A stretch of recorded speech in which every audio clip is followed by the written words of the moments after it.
জলটা বেশ চেপে এলো। ঝড়ের ধাক্কায় দৌড় জানালা কেঁপে কেঁপে উঠছে। রাত 10টা বেজে গেছে।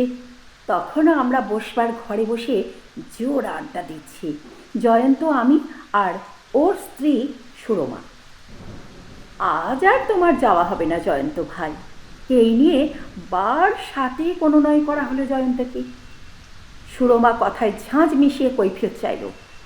আজ এই রাক্ষসের রাতে রওনা না হলে কি আপনার মহাভারত অশুদ্ধ হয়ে যাবে বলুন তো জয়ন্তবাবু? 2 দিনের করারে এসে 8 দিন রয়েছি বৌদি।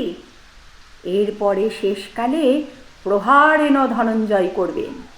সেটা না আপনাদের দিক থেকে শোভন, না আমার দিক থেকে বাঞ্ছনীয় হবে। গম্ভীরভাবে এই কথাটা বলে একটা পান মুখে পড়ল জয়ন্ত।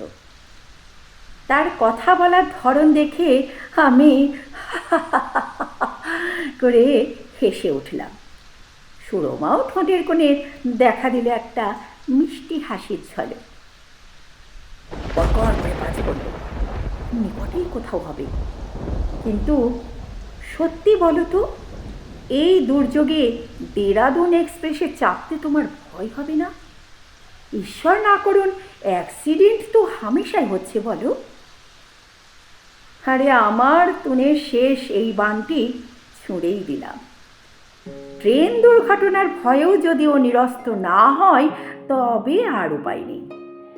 বন্ধু ভয় আর তো কিছু নয় যে জোর করে বলবো। তাও মাঝে বেশ কয়েক বৎসর কোনো খোঁজ খবর রাখিনি আমরা কেউ কারোর। হঠাৎ সেদিন একটা চিঠি এসে হাজির। কে জানে কোথা থেকে আমার ঠিকানাটা জোগাড় করে নিয়ে জানিয়েছে, তোমাদের জঙ্গলে 2 দিন কাটিয়ে আসতে চাই, পরশু রওনা হব। আমার এটা জঙ্গলই বটে, ফরেস্ট অফিসার আমি। যে বাংলোতে থাকি তা থেকে স্টেশন অন্তত আধা মাইল হবে। রাস্তা পাকা বটে, কিন্তু নিরাপদ নয়। রাত্রে বুনো হাতি চলাচল করে, আর সাপ সে তো অগুন্তি। জয়ন্ত এসেই উৎফুল্ল হয়ে উঠল। সে বলল, আরে বাস করতে হয় এই রকম জায়গায়, একেবারে আইডিয়াল নিভৃত নিবাস। বেশ আছো তোমরা ভাইয়া, কপত কপতি মিলে বেশ সুখে আছো। আমি বললাম, থাকো না দিন কত, তুমিও বেশ থাকবে। এই বলে সুরমাকে ফিরিস্তি দিতে বসে গেলাম। ছাত্র জীবনে ও চা 1 চামচ চিনি দিয়ে খেত, ডিমের পোচ পছন্দ করত না মামলেট, আর ফুলের ভিতরে বেলফুল না রজনীগন্ধা, এসবই বলতে শুরু করলাম। দেরাদুন এক্সপ্রেসে ভয়? আমার কথা শুনে ঠোঁট বেঁকিয়ে উত্তর দিল জয়ন্ত। নরক এক্সপ্রেসে চড়েও বেঁচে ফিরে এসেছে যখন, পৃথিবীর কোনো ট্রেন কোনো অ্যাক্সিডেন্টই আমার কিছু করতে পারবে না ভাই। আর নরক এক্সপ্রেস সে আবার কি? আমরা দুজনেই একসঙ্গে প্রশ্ন করলাম।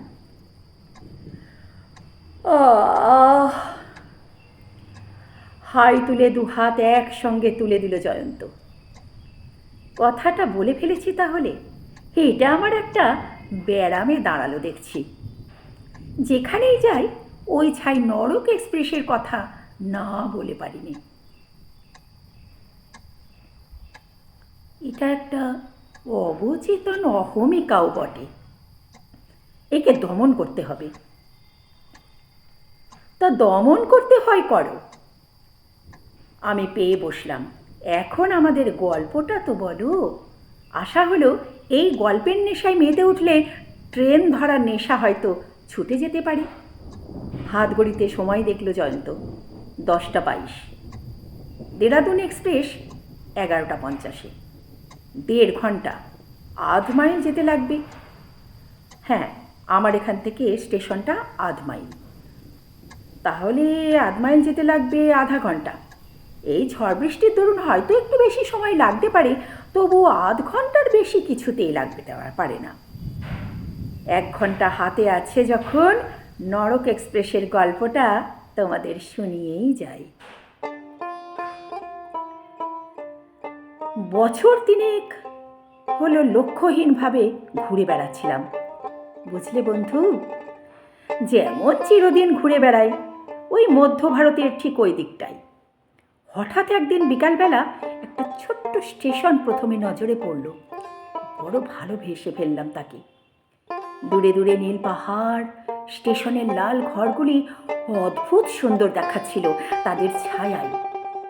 আম গাছে কোকিল ডাকছে, হরিণ ছুটছে মাঠের ভিতর। ভালো যখন লাগলো সঙ্গে সঙ্গে নেমে পড়লাম গাড়ি থেকে।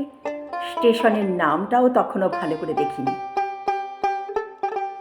আমি নামার সঙ্গে সঙ্গে গাড়ি ছেড়ে দিল। অগত্যা আমি ধীরে ধীরে এগিয়ে চললাম ওয়েটিং রুমের দিকে। ব্যাগটা বিছানাটা কারো জিম্বা করে বেরিয়ে পড়ব এই আশায়। স্টেশনের নাম দেখতে পেলাম বুলন্দশহর। বুলন্দশহর কি যেন মনে পড়ে আবার মনে পড়ছে না। ওই নামের সঙ্গে জড়ানো কি যেন একটা কবেকার একটা কাহিনী। রবিবাবুর গল্পে পড়েছি না, সেখানে তো নবাবপত্রী। কিন্তু যে গল্পটা আমার মনের আনাচে কানাচে উঁকি দিচ্ছে অথচ ধরা দিচ্ছে না, সেটা কোনো নবাবপত্রীর গল্প নয়। তবে কি সেটা? প্ল্যাটফর্ম থেকে নেমে মাঠে পড়েছি। মাঠ পেরিয়ে ঢুকে পড়েছি একটা গভীর বনে। রেল লাইন আমার পাশে চলেছে। বন তখনও অর্ধেক পেরোতে পারিনি। একটা নদীর ধারে এসে পড়লাম। সরু নদী, কিন্তু খুব গভীর। এখন গরমের দিনে জল বেশি নেই, মাঝে মাঝে চড়াও বেরিয়েছে। কিন্তু বর্ষার দিনে যে এ নদীতে প্রচুর জল থাকে এবং স্রোত হয় প্রবল, তা বেশ দেখেই বুঝতে পারলাম।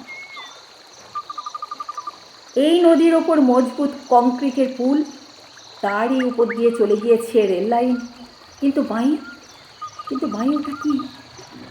আর একটা পুল না, একটা কাঠের পুল, মাঝখানে ভাঙা। অর্থাৎ হাত 10-12 জায়গাটা, না আছে কাঠ, না আছে লোহা, না আছে থাম, না আছে রেল লাইন। বেশ বোঝা যায় ওটি এই নদীর আদি পুল।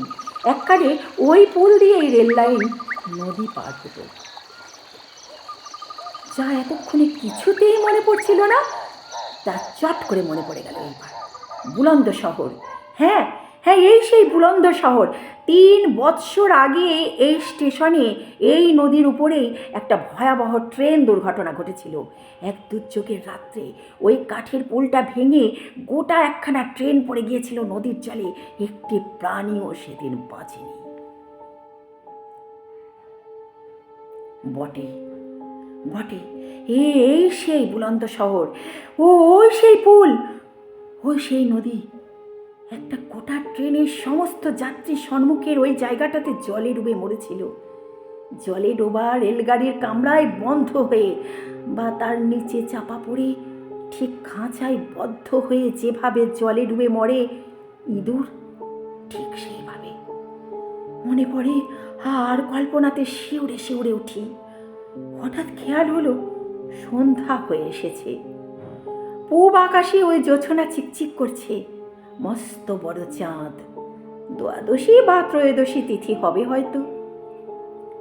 রাতে বেড়ানো অভ্যাস আছে। বাঘ ভাল্লুককে বড় একটা কেয়ার করি না, তবু আজ এই পাহাড়ে নদীর ভাঙা পুলের কাছে ভর সন্ধ্যাবেলা দাঁড়িয়ে থাকতে গিয়ে গাটা ছমছম করে উঠল। জানা জিনিসের চাইতে অজানায় ভয় হাড়ে মজ্জায় আমাদের সবার মিশে আছে। তাই আমি তাড়াতাড়ি স্টেশনের দিকে পা চালিয়ে দিলাম। ছোট্ট জায়গা, বাজার দোকান নেই বললেই চলে। এক ভুজাওয়ালার দোকানে ডাল রুটির ব্যবস্থা করতেই 2 ঘন্টা কেটে গেল। তারপর ফিরে এলাম প্ল্যাটফর্মে। স্টেশন মাস্টারকে টিকিটখানা দেখানো দরকার ছিল, কারণ মাঝপথে নেমে পড়েছে। এই টিকিটেই বাকি দূরত্বটুকু পাড়ি দেওয়া চলবে তো? স্টেশন মাস্টার একগাল হেসে বললেন, হ্যাঁ, চলবে। লোকটিকে মিশুক এবং অমায়িক বলেই ধারণা হলো। আমার হাতে কাজ নেই তো বটেই, তারও কিছু কাজ আছে বলে আমার মনে হলো না।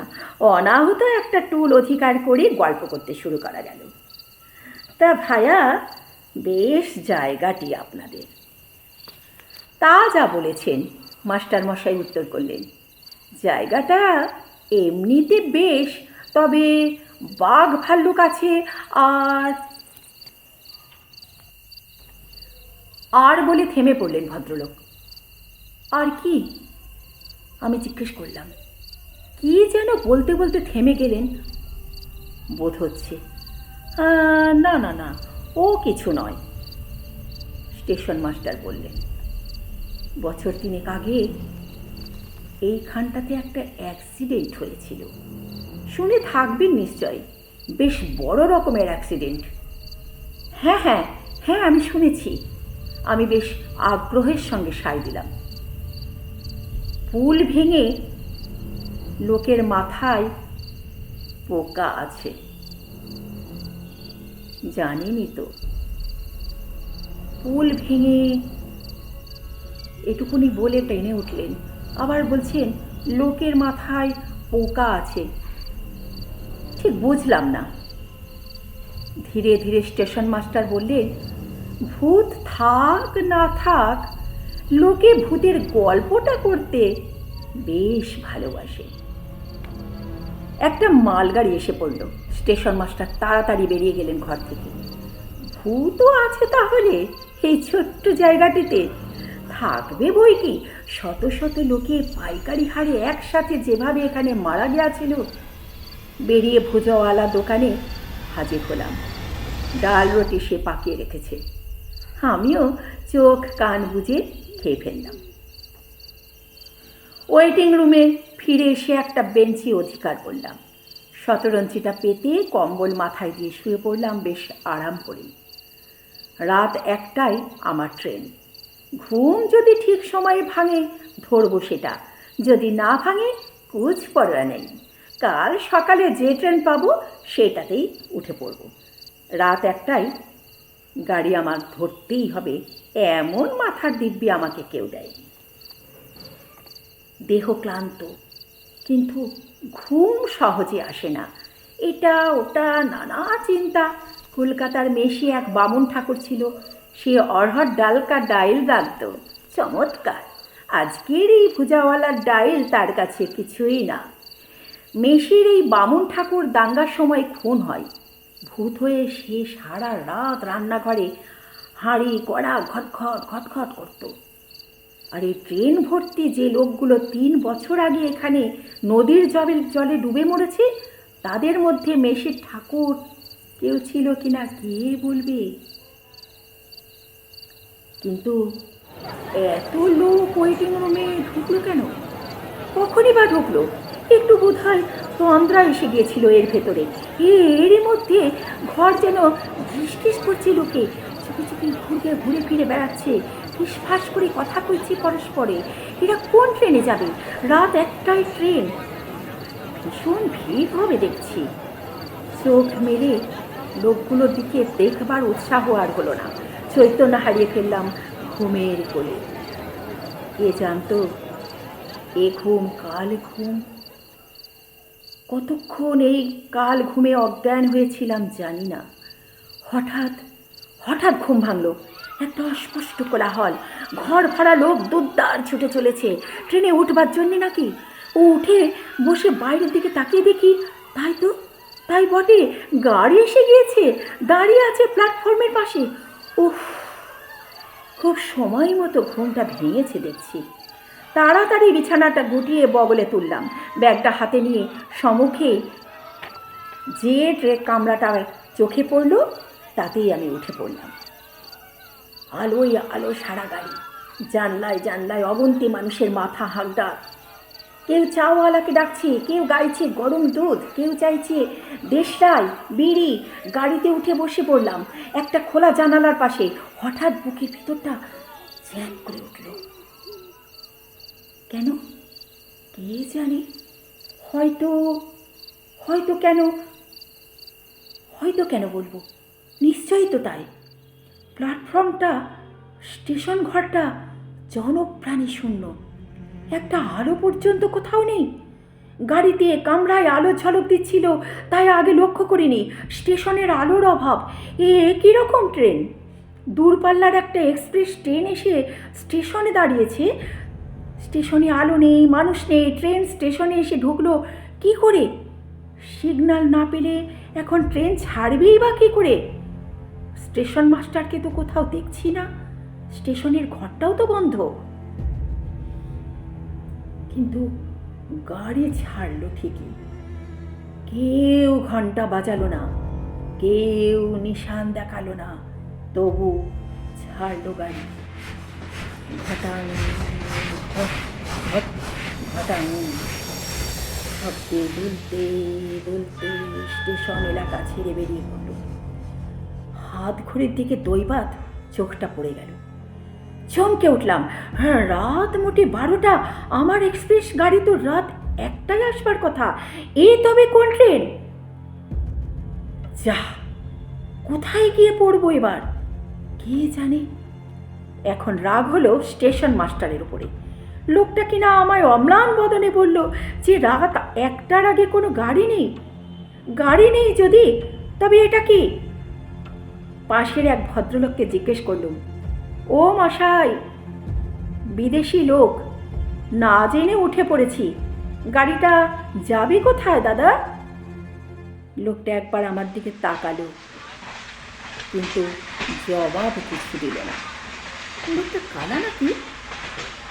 অন্য পাশে ছিল এক পাতলুন পরা পার্সি। তাকেও জিজ্ঞাসা করলাম ওই একই প্রশ্ন। না, জবাব দিল না। রেগে গেলাম রীতিমতো স্টেশন মাস্টারের উপর, এই সহযাত্রীদের উপর, বিশ্ব ব্রহ্মাণ্ডের উপর। এরা আমায় উজবুক বানিয়ে ছেড়েছে। গোল্লাই যাও সব। রেগে বাইরের দিকে তাকিয়ে রইলাম। হঠাৎ খেয়াল হলো রাতটা বড় অন্ধকার ঠেকছে। চাঁদকে গাড়ি কোথায়?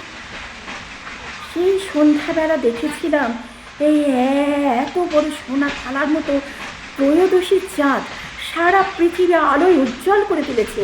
সেই চাঁদ আমার গেল কোথায়? রাত মোটে 12টা। ত্রয়োদশীর চাঁদ তো এখনই অস্ত যেতে পারে না। তবে মেঘে ঢেকে ফেলেছে। ওহো, তাই বলো। জমাট মেঘ সারা আকাশে, কালো, নিকশ কালো। ওই যা, বিদ্যুৎ চমকালো যে। শুধু বিদ্যুৎ কড়কড় করে বাজতে পড়ল। আকাশের মাথা থেকে ও মাথা পর্যন্ত গড়িয়ে ডাকতে ডাকতে ছুটল। কড় কড় কড় কড়া। কোথায় ছিল ঝড়? কোথায় ছিল বৃষ্টি? এই দুদিনের ভেতর প্রলয় দুর্যোগ শুরু হয়ে গেল। জানলা বন্ধ করে বসলাম সাবধানে। সহযাত্রীরা যেন খেপে উঠেছে ততক্ষণে। ডাক ছেড়ে কাঁদছে, ওর গলা ঝরিয়ে ধরছে, কপাল চাপড়াচ্ছে। কে যেন ভয়ে আর নৈরাশ্যে। দুজনকে জিজ্ঞেস করলাম, ক্যা হুয়া, রোতা কাহে? তুফান বরখা কভি দেখা নেই? কে কার কথা শুনি আমার দিকে কানই দিল না কেউ। সমানে কাঁদতে থাকলো বাপ দাদার নাম করে। বিরক্ত হয়ে জানলা খুললাম। ঝড় বাদলের ঝাঁকটা বরং সহ্য হবে, এদের পাগলামি আমার বড় অসহ্য লাগছে। জানলা খুলে ফেললাম। সেই মুহূর্তে এলো একটা বিদ্যুতের চমক। চোখের পলকে যা দেখলাম তাতে বুকের রক্ত হিম হয়ে গেল আমার। নদীর ধারে এসে পড়েছি আমরা। আর ডাইনে ওই কংক্রিটের পুল, বাঁয়ে সেই ভাঙা কাঠের পুল। আমাদের ট্রেন কংক্রিটের পুলের দিকে গেল না, বাঁয়ে মোড় খেয়ে তীর বেগে ছুটলো কাঠের পুলের পানে। আমি চেঁচিয়ে উঠলাম।